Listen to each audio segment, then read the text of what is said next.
this beautiful building in downtown San Francisco. I will do a lengthy speech because the laptop needs some time to warm up.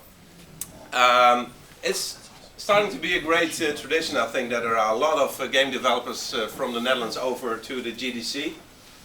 Don't know, JP, when it started actually, it was 6 years ago, something like that. We had a government program supporting game developers to come over. That ended, but now on your own, you're all here, so that's great. And we feel very committed as a consulate, as the Dutch government to keep on supporting you, because this is really one of the strengths of our country. The crossover of technical and creative. What's happening in Utrecht and other places in the Netherlands is really exciting, including Amsterdam and Tilburg.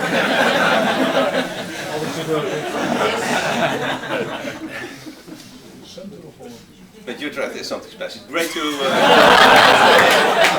and I'm from Amsterdam, so I have to say, in this perspective, great to work with the Dutch Game Garden. We had a sort of warming up yesterday here.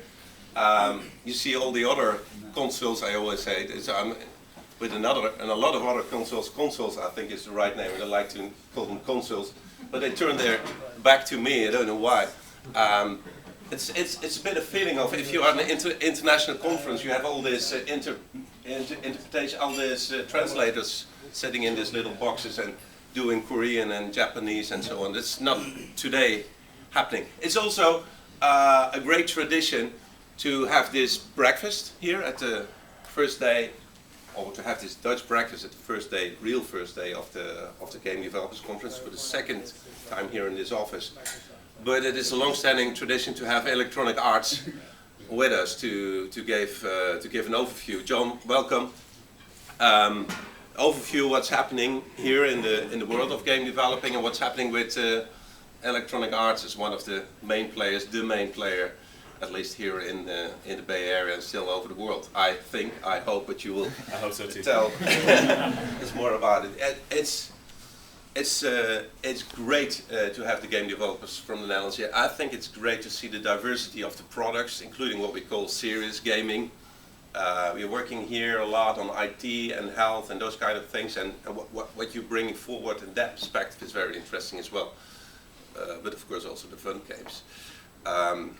I am always a bit ambitious about Electronic Arts. I have this nightmares playing all these games in my son. FIFA, I never was able to win, and it's getting worse and worse. But still, I'm very happy that you are here, and I think it's almost there. It's almost there. Very close. So, please sure. take the floor. John Great. Farmers, Electronic Arts. Thank you.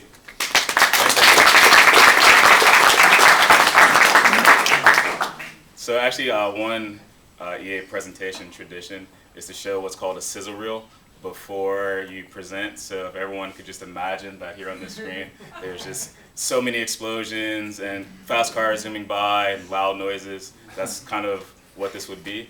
So I'm really happy to be here. Thanks a lot for having me. Again, my name is John Farmer. I work in strategy and analytics for the EA Labels organization, which I can tell you guys a little bit more about what we do. Actually, my colleague Ben Yang is here as well from Electronic Arts, so any tough questions to be directed at him, and I will deflect accordingly. Yeah, so I've been at EA now for almost 4 years. I joined shortly after business school, literally shortly after the weekend after I graduated. So I've been there now close to 4 years, and in that time I've seen actually quite a few developments both in the industry and within EA. As some of you might be aware, there are a lot of changes taking place in EA very recently, and I think more broadly within the industry, what we're seeing is a lot of transitions in terms of how people play and interact with games, how they pay for them, how they share them with their friends, and I think net, all of that is very beneficial in terms of the health and potential growth of the industry, which is what I'd like to talk to you a little bit about today.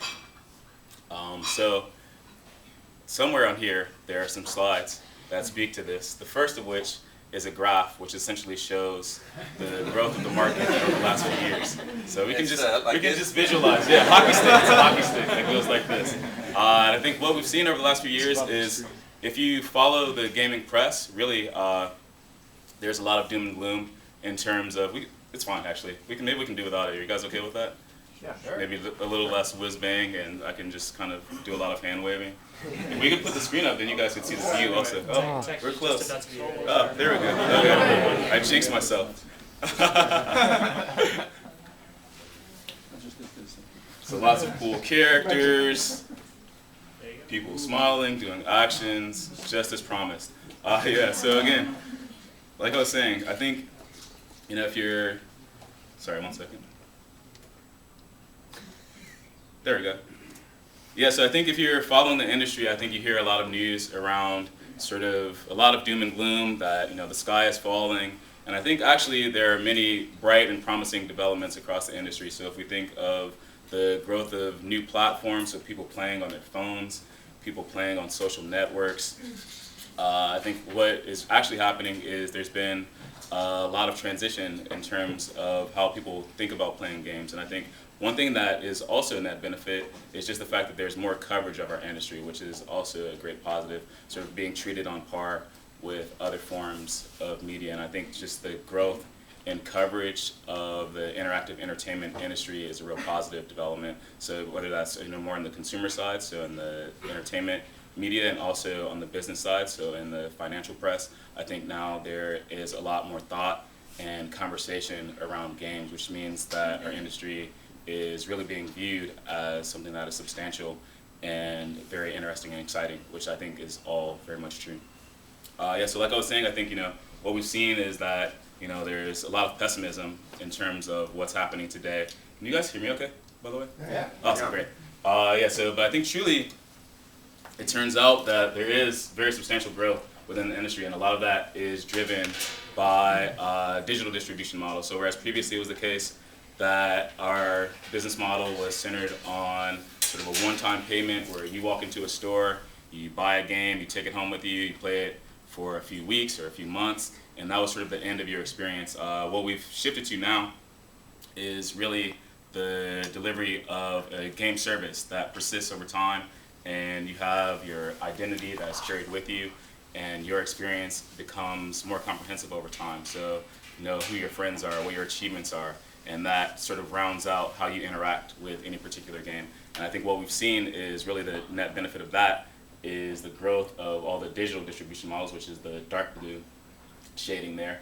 And net what that translates into is actually there's been a lot of healthy growth within the industry in a time where the overall economic climate has been pretty tepid over the last few years. One of these buttons advances it. I'm going to figure out which one it is. It might be spacebar, if you guys are curious. Yeah, so I think not just that, another big shift that's happened over the last few years is traditionally we at EA and many of the other big publishers, we think of our addressable market as the Western world, so essentially North America and most of Western Europe, really. So what we call EFIGs, which is essentially the UK, France, Italy, Germany, and Spain, and a few other places like the Netherlands, for instance, is another reasonably big traditional gaming market. But truly, what's happening is there's been explosive growth outside of what we call those core markets, and a lot of that is centered in places where we haven't traditionally participated, and a lot of that is in East and Southeast Asia, where there's a very large population of people that play games or are interested in playing games. One thing that has changed over the last few years is the way in which they access that content has become more accessible in the sense that there are lower spec requirements. So if you can play on essentially any PC, that means that the audience expands quite a bit. If the game is free to play, that also means that the barriers to entry are quite a bit lower. And so what we've seen there is that I think that's sort of represented both by the size of the audience in those markets and also the market potential there as well. So whereas we've traditionally thought of, maybe less than half of the world as our market, truly it's global, and we're now addressing it as such. So I think over time what we at EA will think about, and also many of our competitors, is how do we make content for those markets that's relevant and resonates in those places where they might have a different perspective on the types of games and genres that are really appealing. And I think, we'll think of things that are both specific to those markets and also that have broad appeal and that can be positioned globally as well. It's spacebar. So here's another example of that. I'm not sure how many of you are familiar with our Need for Speed game. It's a pretty long-running franchise, one of EA's most popular games.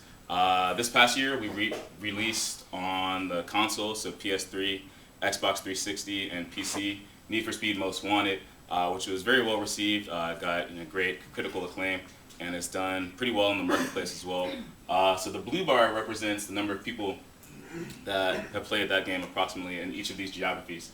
But just to put that in perspective, a couple years ago, we released a free-to-play game called Need for Speed World. I'm not sure if any of you have played it, but again, it's much lower spec, so you can play it on most PCs that are in the market today. It's free-to-play, which means that you don't need to buy anything to start, but you can spend money as you go, as you enjoy the experience more and more. So what that translates into is a significant growth in the audience potential of that franchise. So whereas we were seeing on the order of 5 or 6 million people playing the console game, now we have upwards of, I think, 15 million playing the free-to-play game now. So really, it's substantially increased the growth of that franchise and also gave it a lot broader reach. So we're actually coming out with a Need for Speed movie next year. That was a subtle plug, in case you guys didn't catch that. It comes out February 7th, I believe. That was an even less subtle plug. So one thing that we're trying to understand is where the fans for Need for Speed might reside. So traditionally, if we were just thinking of, again, our core markets, we would expect that most of them would be in North America and parts of Europe as well. But truly, the audience for the franchise is global, and as we think about marketing the movie, that's something that we want to position on more and more, as identifying where those players are that came from the free-to-play game, many of whom are in places like Brazil, Russia, Poland, and markets that we haven't traditionally played as much in, but we're starting to see a lot more interest in our franchises there. So I think that's really exciting.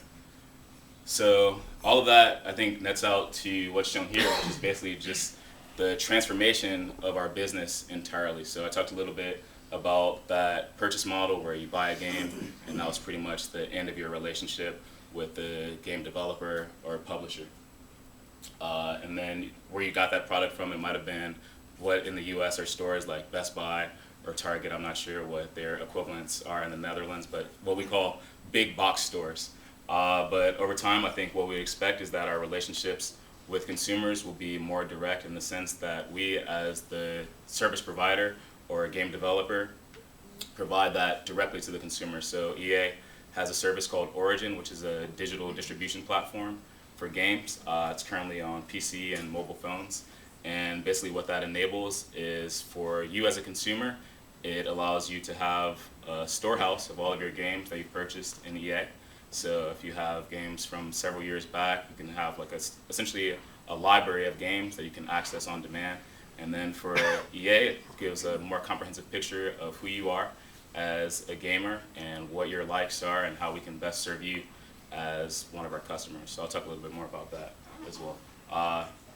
So those are some of the shifts that we see in terms of how people play, pay, and interact with games. And I think as we go forward, I think each of these will become more pronounced because we're truly in a place where there's really a fundamental shift in how people think about games, just the same as what we've seen in the way that people interact with other forms of media. So whether that's films or printed media like books that are now essentially like people literally laugh at me. Ben is in this group of like whenever I'm like holding like a book, and it's like for me, I think I'm just I should point this out also. I'm probably the only person in the room that does this. So I think I think about these things a little bit differently, but I think truly like the trends in terms of the transition are very clear, and I think it's hard to argue that there's really a lot of change that's taking place in the marketplace.